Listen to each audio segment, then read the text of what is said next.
नमस्कार, उत्तराखंड आप देख रहे हैं बेबाग उत्तराखंड। मैं हूं दीपक फुलेरा। पूरे प्रदेश में विधानसभा चुनाव 2022 को लेकर सियासी पूरे सबाब पर है और हम बात कर रहे हैं खटीमा विधानसभा की, क्योंकि प्रदेश की नज़र खटीमा विधानसभा में है, क्योंकि वीवीआईपी सीट है। खुद मुख्यमंत्री पुष्कर सिंह धामी इस विधानसभा सीट से लड़ रहे हैं और हम बात कर रहे हैं उस युवा चेहरे की जो कि मुख्यमंत्री के समक्ष लगातार दूसरी बार कांग्रेस के टिकट से चुनाव लड़ रहे हैं, भुवन चंद्र कापड़ी। वो आज हमारे साथ बात करने के लिए मौजूद है। सबसे पहले आपका स्वागत है कापड़ी जी। धन्यवाद। कापड़ी जी, लगातार दूसरी बार आप इस सीट से भाग्य जमा रहे हैं। कांग्रेस ने एक बार फिर आपको अपना चेहरा बनाया है, तो किस तरह की तैयारियां हैं? क्योंकि मुख्यमंत्री इस बार खुद आपके सामने हैं, क्योंकि पिछली बार 2017 में वो विधायक थे, लेकिन इस बार मुख्यमंत्री है, तो कितना मजबूत अपने आप को मानते हैं? क्या कहना चाहते हैं? देखिए, मैं मुख्यमंत्री जी के खिलाफ इस चुनौती को अवसर समझ रहा हूँ, क्योंकि मुख्यमंत्री 6 महीने मुख्यमंत्री रहे, 9.5 साल विधायक रहे। 9.5 साल विधायक रहते हुए उन्होंने खटीमा क्षेत्र की जनता के लिए क्या किया, खटीमा क्षेत्र की सड़कों का हाल क्या था, खटीमा के जल भराव का हाल क्या था, खटीमा के युवाओं के लिए रोज़गार के लिए क्या किया, खटीमा के छात्रों के एडमिशन के लिए क्या किया, जो आवारा पशु लगातार किसानों की फसल को बर्बाद कर रहे हैं उन पशुओं के लिए क्या किया। और खटीमा बहुत जागरूक क्षेत्र है। खटीमा उत्तराखंड की जननी है। खटीमा की जनता काम के आधार पर वोट देती है। किसी के पद बड़ा होने या कद बड़ा होने से अब राजनीति में कुछ नहीं होना।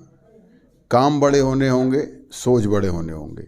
आप जिस पद में बैठे हैं उस पद के साथ न्याय करके आप क्या लोगों के लिए कुछ कर पाए हैं?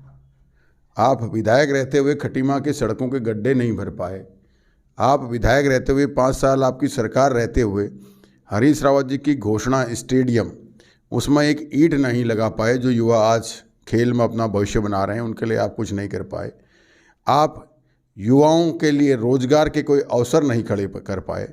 मुख्यमंत्री बनने के बाद खटीमा को जाम में फंसाने के अलावा आप कुछ नहीं कर पाए। सिर्फ एक व्यक्ति के लिए फाइबर फैक्ट्री के मालिक, उसके लिए आप सब कुछ करते रह गए। उनके लोन माफ़ी के लिए आप इधर उधर धक्के खाते रह गए, सेटलमेंट कराने में लग गए। खटीमा की जनता ने आपको वोट दिया। खटीमा की जनता आंधी तूफान आती है तो हफ्तों तक बिना बिजली के गुजारा करती है। आप उस लाला जी के लिए जो है कि अंडरग्राउंड लाइन लेके आए। आप जहां आज पूरा समाज नशे के खिलाफ है, आपने उस फैक्ट्री को बियर फैक्ट्री का लाइसेंस दे दिया। आप किस ओर खटीमा को ले जाना चाहते हैं? आज खटीमा को युवाओं को रोजगार की ज़रूरत थी। आज खटीमा के छात्रों को तकनीकी शिक्षा की ज़रूरत थी, प्रोफेशनल कोर्सेज की ज़रूरत थी।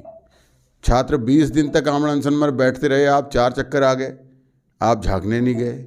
आप मुख्यमंत्री रहते हुए उलानी सुनपहर, बग्गा चौवन, बंदा, बकुलिया, मेला घाट, सिसैया, बन मोहलिया, पचौरिया, नई बस्ती, जहां लोग वर्षों से जिन ज़मीनों पर बैठे हुए हैं, खेती कर रहे हैं, उन गाँवों में नहीं जा पाए। आपने मुख्यमंत्री बनने के बाद सिर्फ और सिर्फ फाइबर का लजीज खाना खाने का काम किया। खटीमा आकर खटीमा की सड़कों पर नहीं घूमे आप। खटीमा के युवाओं के लिए कोई रोज़गार पैदा करने का आपने काम नहीं किया। आज जब चुनाव आ गया तो सड़कें खोद रहे हैं, और जो सड़कें इन 6 महीनों में आपने बनाई, जाड़े की बरसातों में उखड़नी शुरू हो गई। तो खटीमा की जनता सब जानती है। कांग्रेस का सपना एक बड़ा अस्पताल, जिसे ND तिवारी जी ने शुरू किया, हरीश रावत जी ने जिसका उद्घाटन किया, उस अस्पताल में जब खटीमा का आदमी कोरोना में दम तोड़ रहा था ऑक्सीजन के कारण, जब खटीमा का गरीब पैसे न होने के कारण सरकारी अस्पतालों में ICU और वेंटिलेटरों में नहीं जा पा रहा था, पॉलीप्लेक्स फैक्ट्री ने जो 2 साल पहले ICU वेंटिलेटर दिए थे उनको आप खड़ा नहीं कर पाए। उस सरकारी अस्पताल को सफ़ेद हाथी बनाकर रख दिया आपने। आप समझिए, हमारे छोटे छोटे बच्चे जो 1 से लेकर 5 तक पढ़ते हैं, उन बच्चों के लिए कांग्रेस ने 1 किलोमीटर में प्राइमरी स्कूल खोलने का काम किया। आप उन खटीमा के बच्चों के साथ अन्याय करके प्राइमरी स्कूलों का एकीकरण कर रहे थे।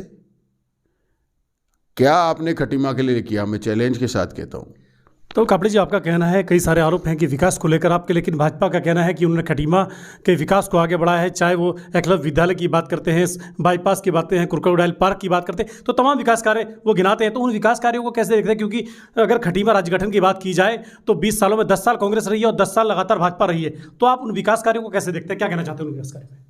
आप क्रोकोडाइल पार्क की बात करते हैं, त्रिवेंद्र सिंह की उपलब्धि को अपने नाम लिखते हैं।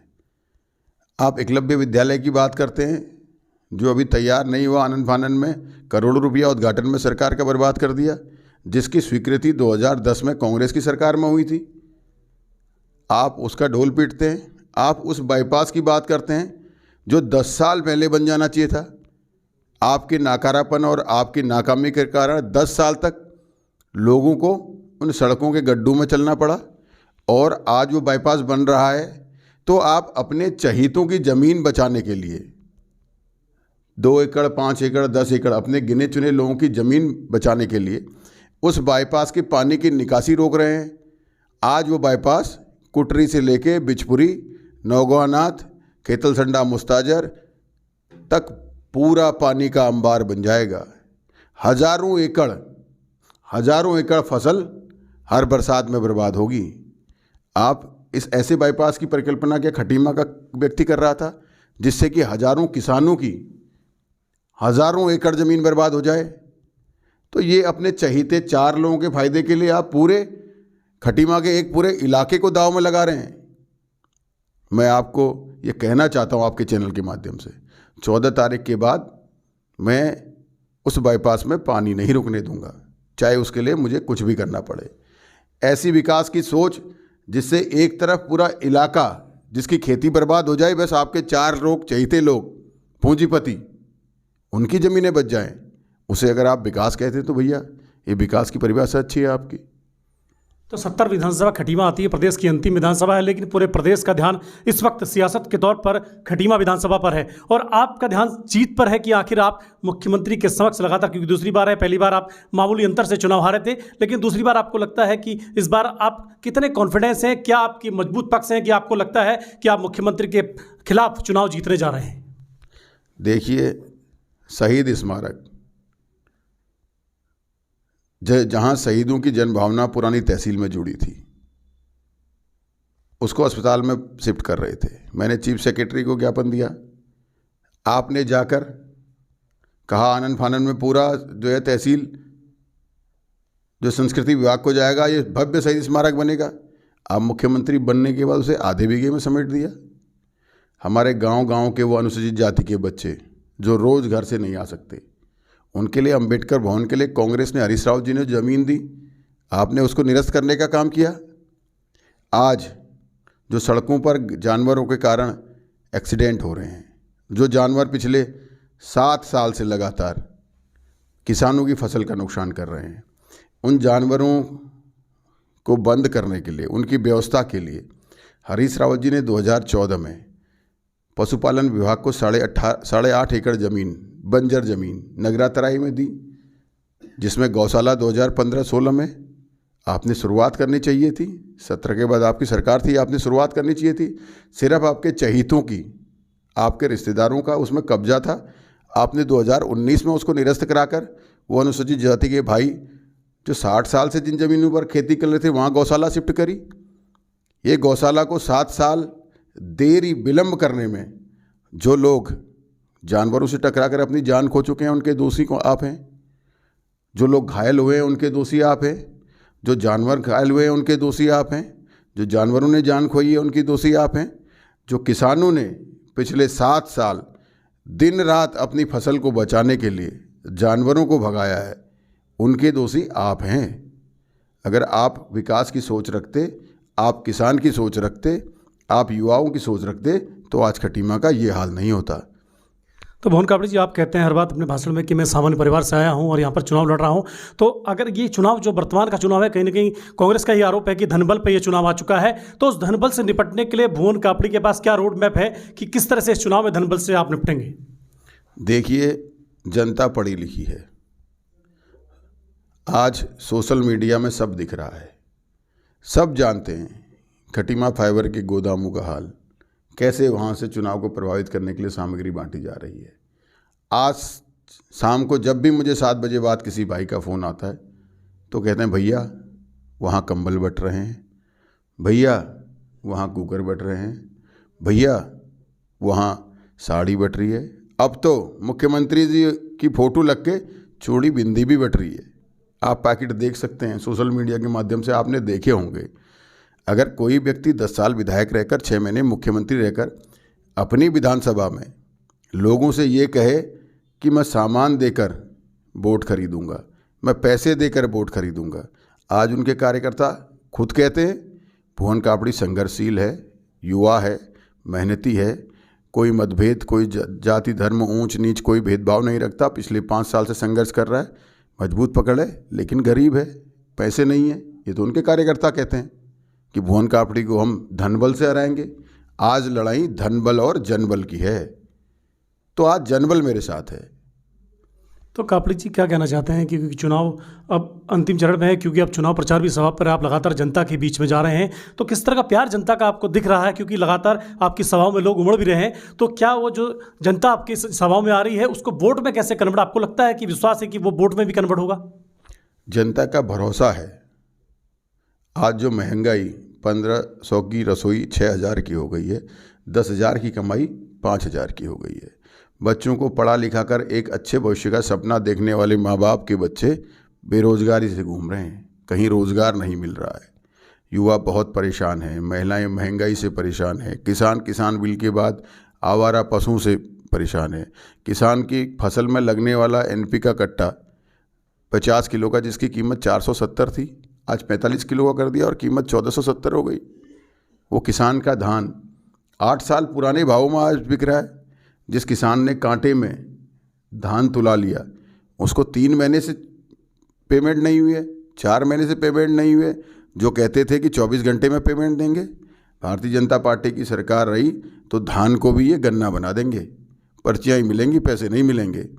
तो ऐसी सरकार जिससे युवा परेशान है, जिससे महिला परेशान है, जिससे छात्र परेशान है, जिससे किसान परेशान है, जिससे व्यापारी परेशान है, जिससे मजदूर परेशान है। कांग्रेस की श्रम विभाग की लाई योजना जो एक गरीब मजदूर को मदद करने की थी, एक गरीब मजदूर की योजना को आप कहते हैं कि ऑनलाइन हो गई। आपके जो है गरीब उस आदमी को वो कार्ड बनाने के लिए अंगूठा लगाने रुद्रपुर जाना पड़ेगा।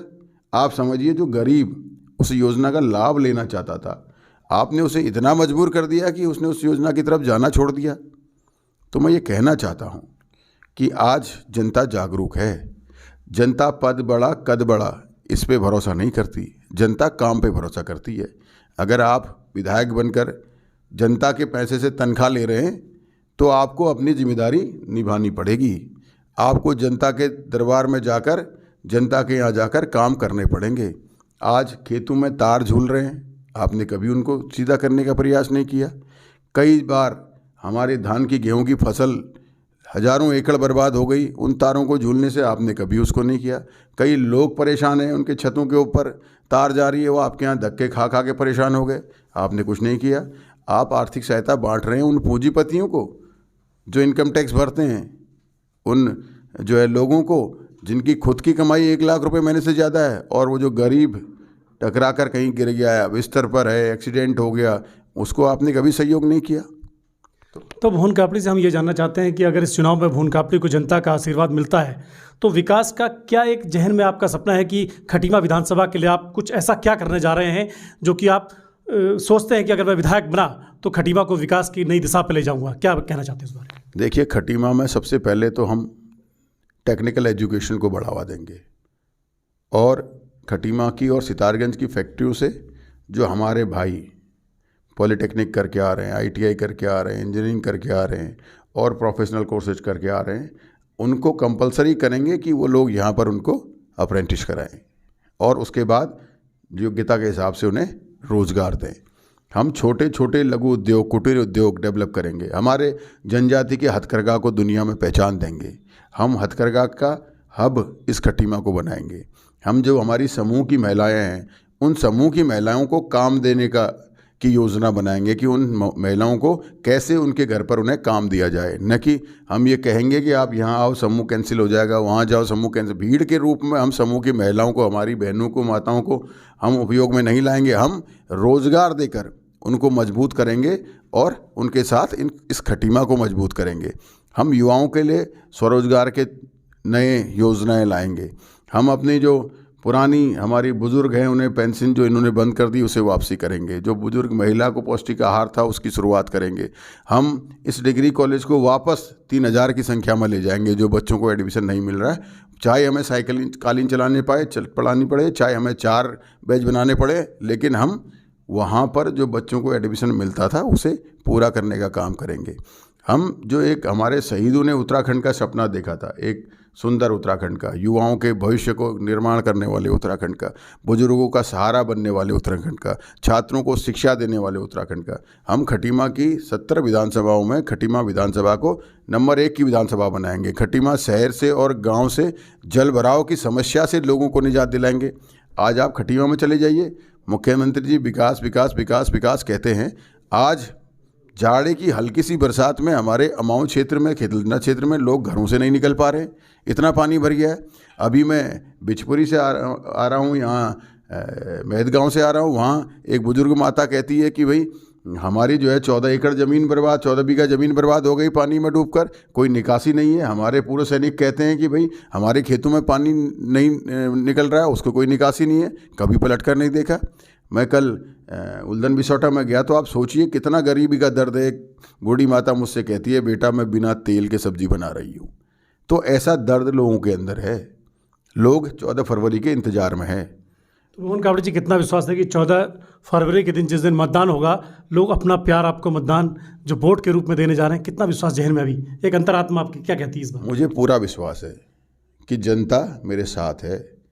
गरीब आज गरीब के साथ खड़ा हो गया है। जो कांग्रेस सरकार आ रही है, जो बिल्कुल आ रही है, जो आज पैसे की धमक दिखाते हैं, ये कहते हैं कि पिछले चुनाव में 5 करोड़ खर्च किया, अब की बार 10 करोड़ करेंगे। बड़े बड़े पूंजीपति खटीमा फाइबर से लेके बड़े बड़े राइस मिलर जिनके साथ खड़े हैं, काशीपुर से लेके कई जगह से, बरेली से बड़े उद्योगपति खटीमा को खरीदने आए हैं। तो खटीमा की जनता समझ गई है। इस बार खटीमा की जनता इनके धन